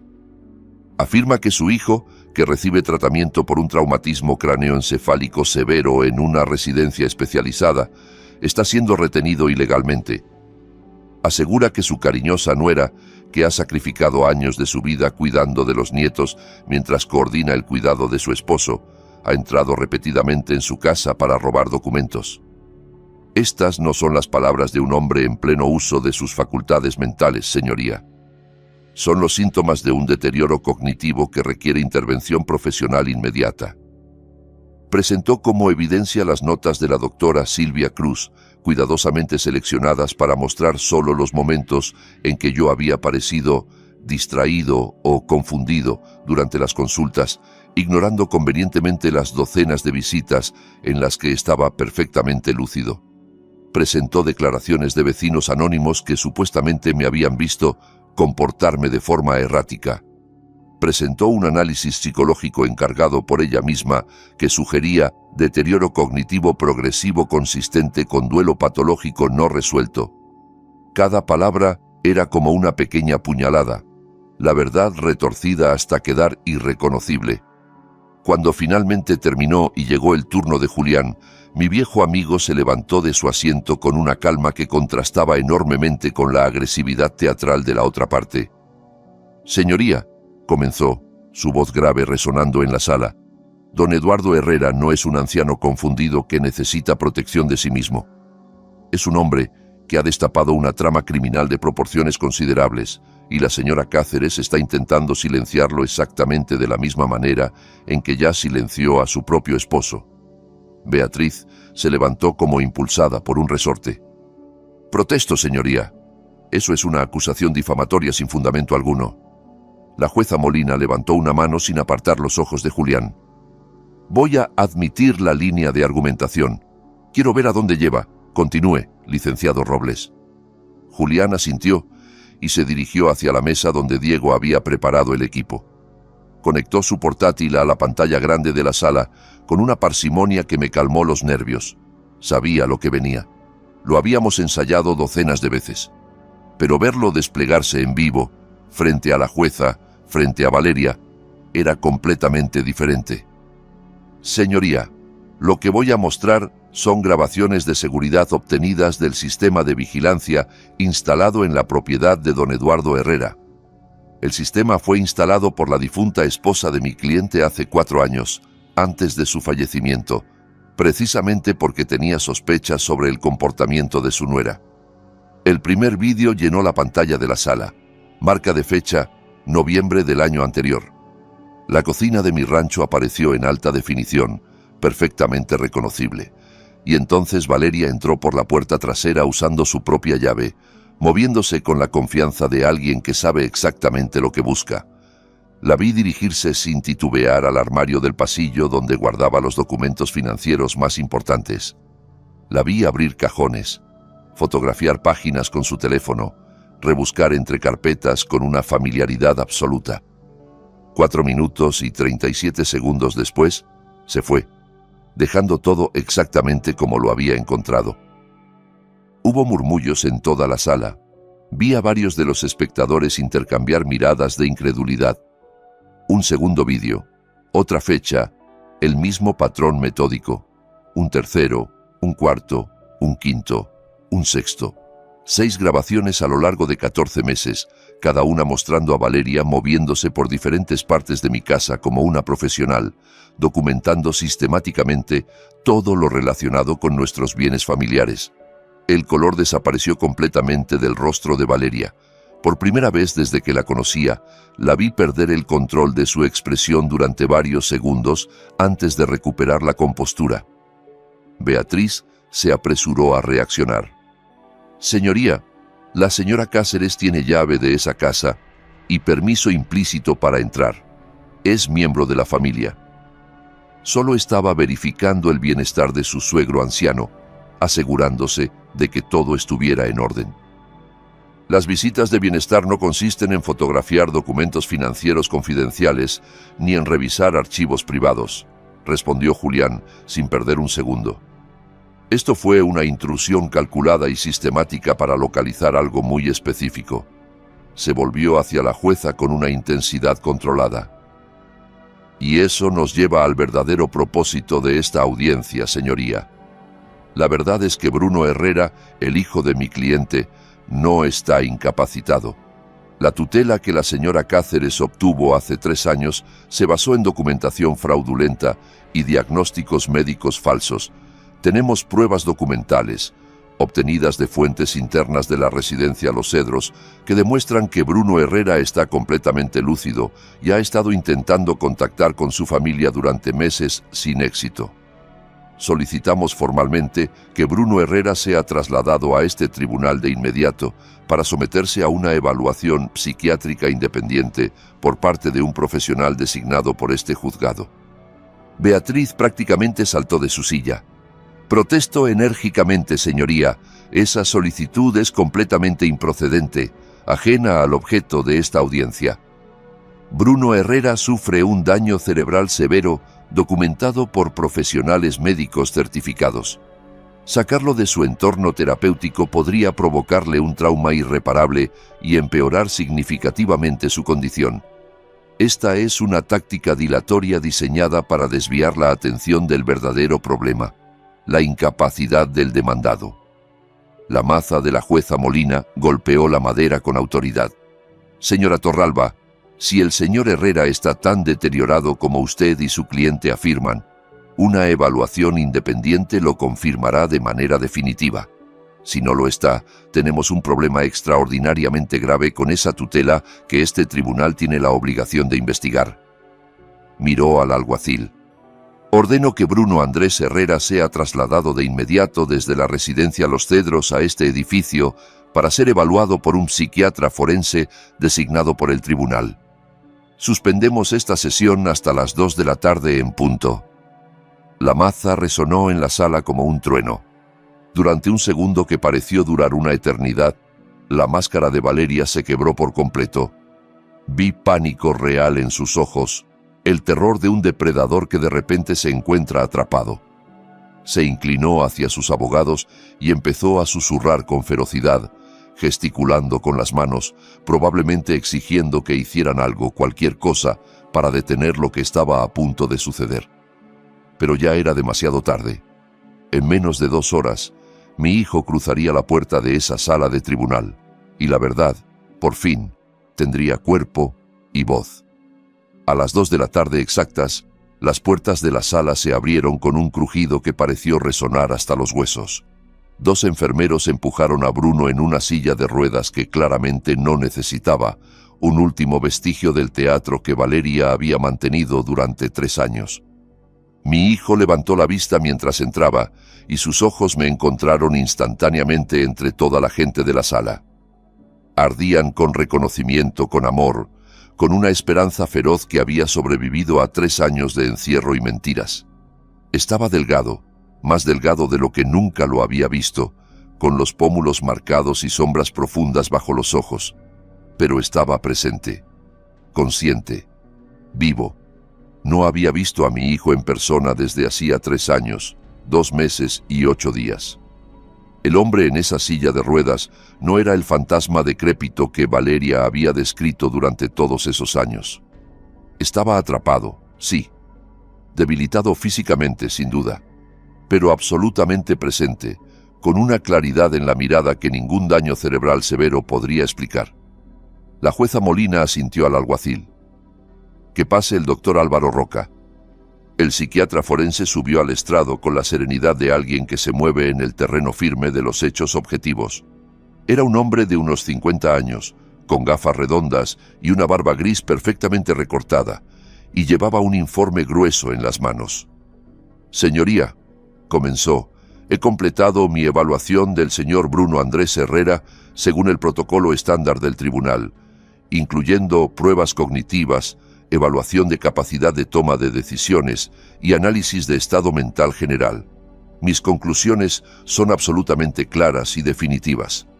Abrió el informe. El paciente está completamente lúcido, comprende su situación presente, responde de forma coherente y apropiada a todas las preguntas, demuestra capacidad completa de razonamiento abstracto y no presenta ningún signo del deterioro cognitivo descrito en los informes de la residencia. Su memoria a corto y largo plazo funciona dentro de los parámetros normales para su edad. Hizo una pausa, dejando que el peso de sus palabras se instalara en la sala. En mi opinión profesional, basada en 30 años de experiencia en psiquiatría forense, Bruno Herrera no necesita tutor legal de ningún tipo. Debería poder hablar por sí mismo ante cualquier tribunal. Su permanencia continuada en la residencia Los Cedros carece de cualquier base médica legítima. La sala estalló en murmullos que la jueza silenció con un golpe de maza. Pude ver cómo Valeria se hundía ligeramente en su asiento, sus abogados intercambiando miradas de pánico apenas disimulado. «Doctor Roca», preguntó la jueza Molina inclinándose hacia adelante. «El señor Herrera entiende completamente por qué está aquí hoy y lo que está en juego». «Perfectamente, señoría». Articuló con claridad las circunstancias de su internamiento, la naturaleza de la tutela y las implicaciones de esta audiencia tanto para él como para su padre. La jueza miró directamente a mi hijo. «Señor Herrera, ¿entiende usted por qué está hoy en este tribunal?» La voz de Bruno salió áspera al principio, ronca por meses de falta de uso normal, pero se fue fortaleciendo con cada palabra. «Sí, señoría, lo entiendo perfectamente. Mi esposa, Valeria Cáceres, solicitó la tutela legal sobre mí hace 3 años alegando que yo era mentalmente incapaz debido a un supuesto traumatismo cráneoencefálico. Entiendo que ahora está intentando hacer exactamente lo mismo con mi padre, probablemente porque él ha empezado a hacer preguntas sobre mi verdadera situación. Y entiendo que ha llegado el momento de que este tribunal escuche la verdad completa sobre lo que realmente ocurrió». «Entonces hágalo, por favor», dijo la jueza. «Cuéntenos su versión de los hechos». Bruno respiró hondo. Lo vi reunir fuerzas de un lugar profundo dentro de sí mismo que yo ya no sabía que le quedaba. Hace 3 años, Valeria y yo tuvimos una discusión seria sobre dinero. Mi madre, que acababa de fallecer, había creado un fideicomiso con reglas muy claras sobre cómo y cuándo podía yo disponer de ese dinero. Valeria quería que rompiera esas reglas, que buscara la forma legal de retirar todo el capital de inmediato para invertirlo en proyectos que ella controlaba. Me negué. Le dije que respetaría los deseos de mi madre. Su voz no tembló ni una sola vez. Se puso furiosa, más furiosa de lo que la había visto nunca. Empezó a gritarme, a acusarme de no confiar en ella, de no apoyar a mi propia familia. Estábamos en el 2º piso de nuestra casa, cerca de las escaleras. Discutimos cada vez más acaloradamente, y entonces me empujó. No fue un accidente, señoría. Me empujó deliberadamente y caí por las escaleras. El silencio en la sala era absoluto. Nadie se movía, nadie respiraba.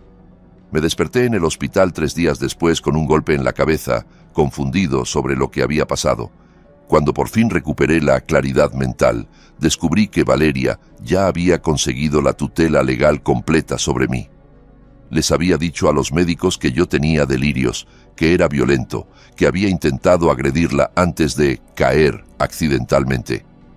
Intenté explicarle la verdad al personal de la residencia, pero el doctor Noguera dijo que todo eran historias inventadas por el trauma, síntomas de mi supuesta lesión cerebral.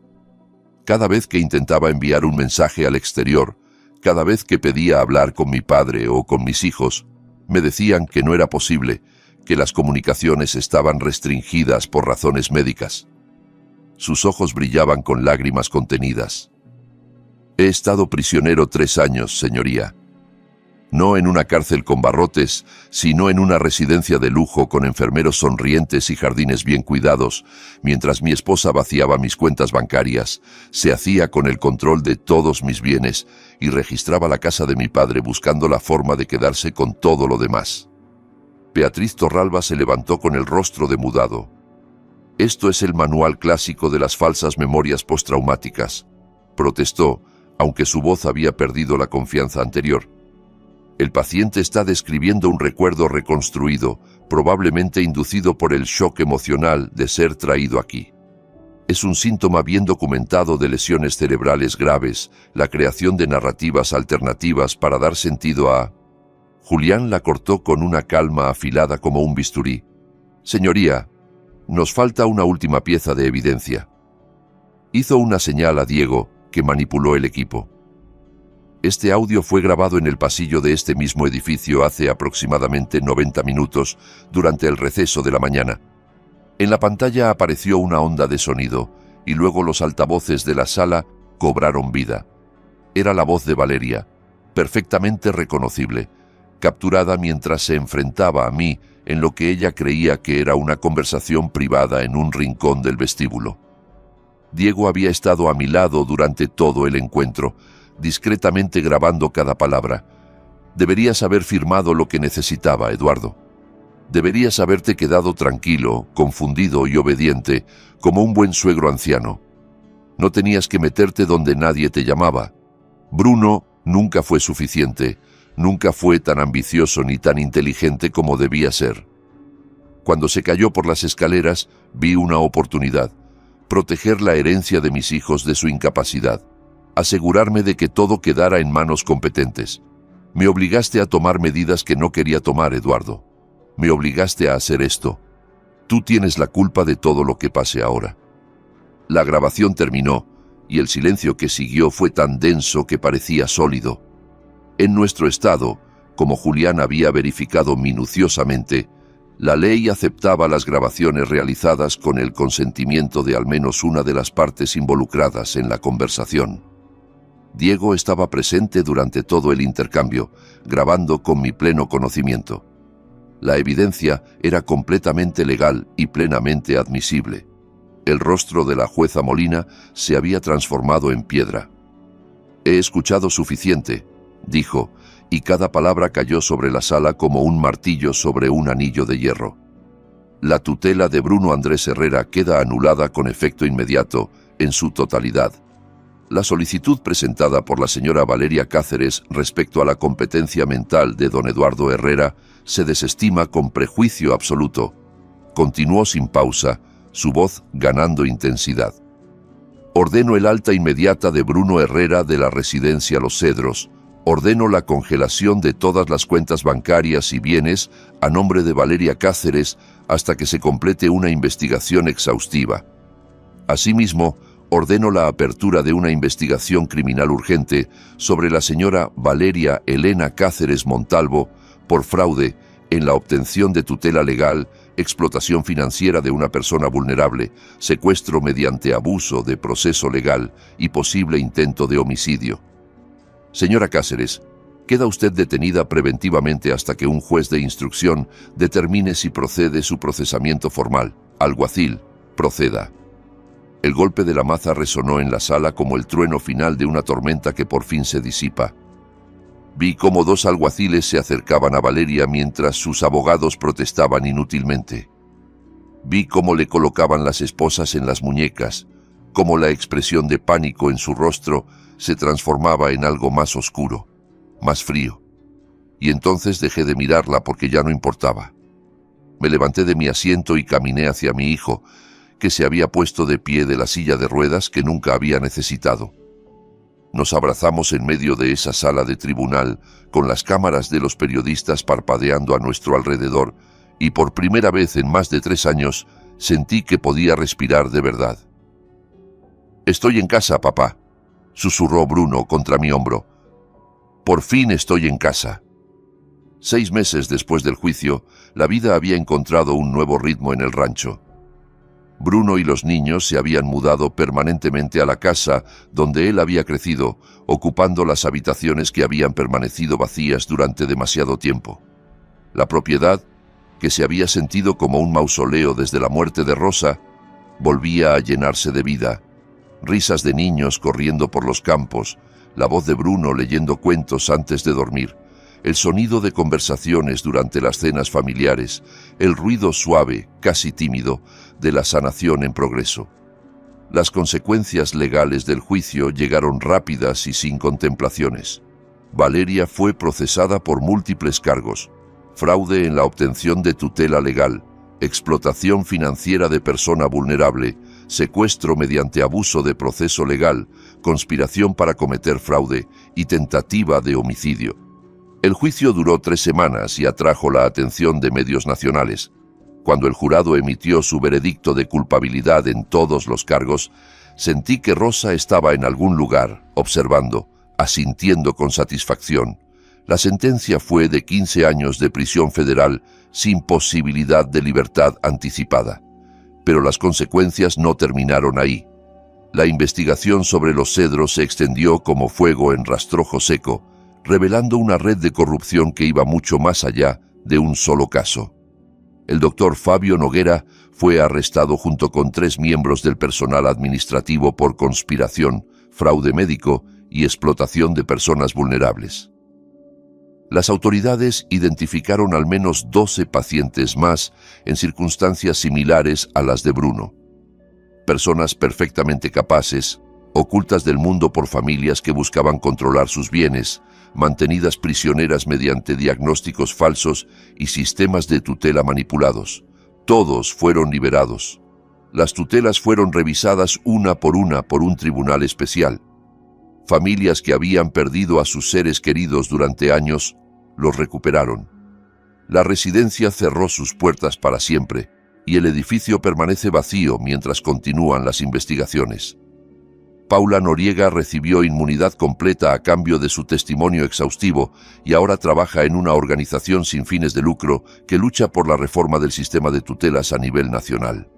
Su valentía al entregar esas pruebas, sabiendo el riesgo que corría, probablemente salvó docenas de vidas. La familia de Damián Soto supo finalmente la verdad completa sobre lo que su esposo y padre había hecho. Fui personalmente a visitarlos un mes después del juicio, llevando conmigo copias de todos los documentos que probaban su papel crucial en el caso. Me senté en su modesta sala con su viuda y sus 2 hijos adolescentes y les conté cómo un repartidor valiente había arriesgado todo para hacer lo correcto. Les dije que sin el paquete que Damián me entregó aquella mañana en el mercado, Bruno seguiría encerrado y Valeria seguiría libre. Les dije que les debíamos todo, que su sacrificio no sería olvidado. La viuda de Damián lloró, pero también sonrió por primera vez desde la muerte de su esposo. Él siempre decía que la verdad importaba, me dijo, aunque costara, aunque doliera. La verdad importaba más que cualquier otra cosa. La investigación sobre la muerte de la periodista Karina Duque fue reabierta oficialmente, aunque hasta ahora nadie ha sido formalmente acusado. Los investigadores encontraron conexiones entre los Cedros y una red más amplia de residencias similares operando bajo el mismo modelo de explotación, pero el caso sigue abierto. Bruno volvió definitivamente al rancho 3 días después de la audiencia, todavía débil pero con una determinación que me recordaba a Rosa cuando se proponía algo. Inés y Nico se quedaron una semana más con familiares cercanos mientras empezábamos a organizar su transición y el inicio de la terapia familiar. La adaptación fue más difícil para ellos que para cualquiera de nosotros. Su madre estaba en prisión. Su padre, que durante 3 años había sido solo una voz ocasional en videollamadas controladas, de repente era una presencia real y constante en sus vidas. Y su abuelo, que siempre les había parecido un viejo tranquilo y algo despistado, se había revelado de pronto como un luchador que había movido cielo y tierra para recuperar a su familia. Pero poco a poco, día a día, la vida encontró un nuevo equilibrio. Bruno se hizo cargo progresivamente de las tareas del rancho: reparar cercas que habían quedado descuidadas, supervisar el cuidado del ganado, recorrer los campos al atardecer como hacía de joven. Su cuerpo recordaba ese trabajo físico, aunque su mente todavía luchaba por procesar 3 años perdidos.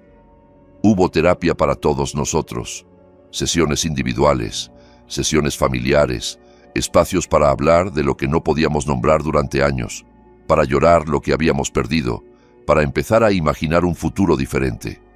La reconstrucción no llegó en forma de grandes momentos dramáticos, sino de pequeños gestos cotidianos que fueron acumulándose como gotas de agua hasta llenar un pozo vacío. Desayunos de panqueques los domingos por la mañana, con Nico cubierto de harina y riéndose, mientras Bruno le enseñaba a darles la vuelta en la sartén. Tardes ayudando a Inés con las tareas del colegio, descubriendo que había heredado la inteligencia aguda de su padre. Cuentos antes de dormir que Bruno tuvo que reaprender a contar, recordando las historias que Rosa le había leído a él cuando era niño.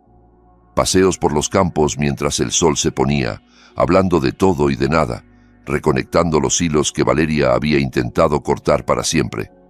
Inés fue quien más sufrió durante esos primeros meses. A sus 8 años, era lo suficientemente mayor para entender la traición de su madre, pero no lo bastante para procesarla.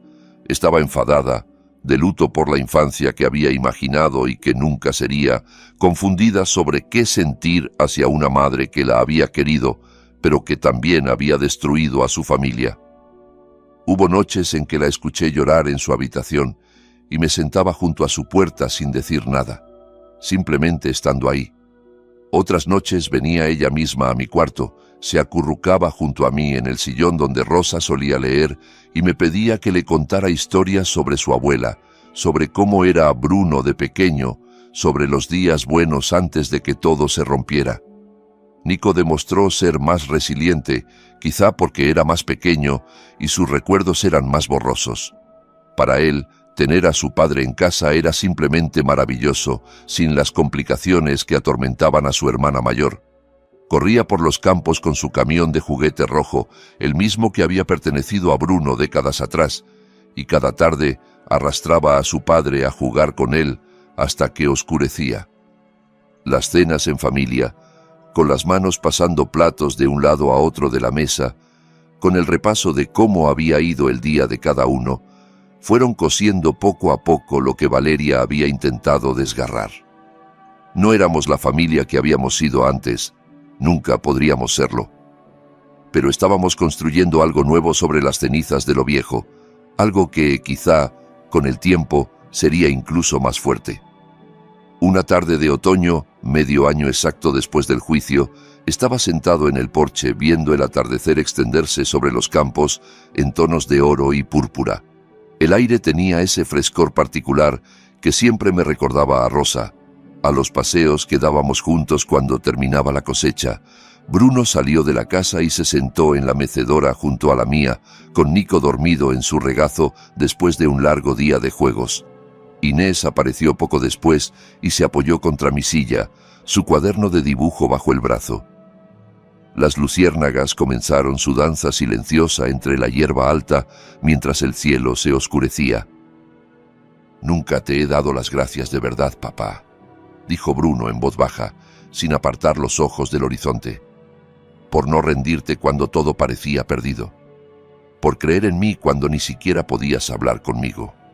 Por arriesgar todo lo que tenías para sacarme de ahí». Le apreté el hombro con la mano, sintiendo bajo mis dedos la solidez de su presencia real después de tantos años de ausencia. «Eres mi hijo. Rendirme nunca fue una opción, ni por un segundo». Dentro de la casa, sobre la repisa de la chimenea, la foto de Rosa nos observaba junto a su carta enmarcada. Me sabía de memoria cada palabra que había escrito. «Lucha por nuestro hijo Eduardo. Eres más fuerte de lo que crees». No había vencido con violencia, ni con dinero, ni con poder político. Vencimos porque nos negamos a aceptar las mentiras cómodas que nos ofrecían, porque escuché esa incomodidad en el estómago cada vez que algo no cuadraba y decidí, finalmente, dejar de ignorarla. Porque di un paso cada día, incluso cuando todo parecía imposible, incluso cuando las amenazas llegaban por teléfono y los obstáculos se multiplicaban. La verdad ganó al final. La justicia llegó, aunque tardara años. No de forma estruendosa ni celebrada en portadas de periódicos, sino aquí, en silencio, en la risa de mi hijo que vuelve a sonar por la casa, en la mirada que recupera la luz en mis nietos, en el rancho que sigue en pie a pesar de las manos que quisieron robarlo. «Abuelo», la voz de Inés interrumpió mis pensamientos. «¿Nos cuentas una historia? Una de las de antes, de cuando papá era pequeño». Sonreí y la atraje hacia mí. Había una vez un hombre que creía entenderlo todo sobre su familia, que pensaba que conocía a las personas que lo rodeaban. Les conté una versión cuidadosamente editada de todo lo que había pasado. Un padre valiente encerrado injustamente por personas malas, un abuelo testarudo que se negó a darse por vencido, y una verdad que al final, después de mucho luchar, triunfó sobre las mentiras. No les hablé de las amenazas, ni de los accidentes que no fueron accidentes, ni de la oscuridad que habíamos tenido que atravesar. Algún día, cuando sean mayores, sabrán todos los detalles. Aquella noche, solo necesitaban esperanza. Solo necesitaban saber que el bien puede ganar si luchas por él. Las estrellas empezaron a aparecer una por una en el cielo oscuro. Las luciérnagas seguían parpadeando entre la hierba como pequeñas promesas de luz. Nico dormía pacíficamente en los brazos de su padre. Inés se había acurrucado contra mi costado, escuchando mi voz, mientras el sueño empezaba a vencerla. Estábamos juntos, los cuatro, bajo el cielo que había cubierto este rancho durante generaciones. Mirando hacia atrás ahora, en esta historia que es absolutamente real, veo a un hombre que estuvo a punto de perderlo todo por elegir la comodidad en lugar de la verdad. Durante 3 años ignoré las señales, acepté las explicaciones convenientes, creí las mentiras porque enfrentarlas parecía demasiado difícil. No seas como yo. No ignores las señales cuando alguien en quien confías intenta controlar el relato de lo que está pasando a tu alrededor. No esperes años para hacer las preguntas difíciles que tu instinto te está gritando. Dios nos dio esos instintos por una razón muy buena. Esa incomodidad que sientes cuando la sonrisa de alguien no llega a sus ojos. Ese nudo en el pecho cuando las historias que te cuentan simplemente no cuadran. Esa alarma silenciosa en el fondo de tu mente cuando un ser querido desaparece detrás de explicaciones demasiado perfectas, demasiado pulidas, demasiado convenientes. Son regalos, señales de advertencia que la vida nos da para protegernos. Yo los ignoré durante demasiado tiempo porque afrontarlos me parecía más aterrador que vivir en la mentira. Estuve a punto de perder a mi hijo para siempre por esa cobardía. Estas historias de abuelo, las que vale la pena contar, me han enseñado algo que nunca olvidaré. El mal prospera cuando la gente buena elige la conveniencia en lugar del coraje. Cuando llegó aquel paquete misterioso al mercado un sábado cualquiera, Dios me ofreció una segunda oportunidad para hacer lo correcto, para luchar por mi familia como debería haber luchado desde el principio. Podría haberlo descartado, podría haberlo llamado error o malentendido, podría haber vuelto a la mentira cómoda que me había permitido dormir por las noches. En vez de eso, elegí el camino difícil. Y al otro lado de ese camino, recuperé a mi hijo, recuperé a mis nietos, recuperé mi propia dignidad. Esta historia verdadera no es única en el mundo. Ahora mismo, mientras lees o escuchas estas palabras, en algún lugar otra familia está siendo destrozada por abusos en el sistema de tutelas, por explotación financiera disfrazada de cuidado, por alguien que usa las leyes como armas contra los vulnerables. Estas historias tienen que contarse, escucharse y compartirse, porque tal vez contengan la lección que salve la vida de alguien. Tu valentía para hablar, para hacer las preguntas incómodas, para negarte a aceptar respuestas que no tienen sentido, puede ser la diferencia entre una familia destruida y una familia que se salva. Dios te puso en tu familia por un propósito específico. No dejes que el miedo te calle cuando algo se siente profundamente mal.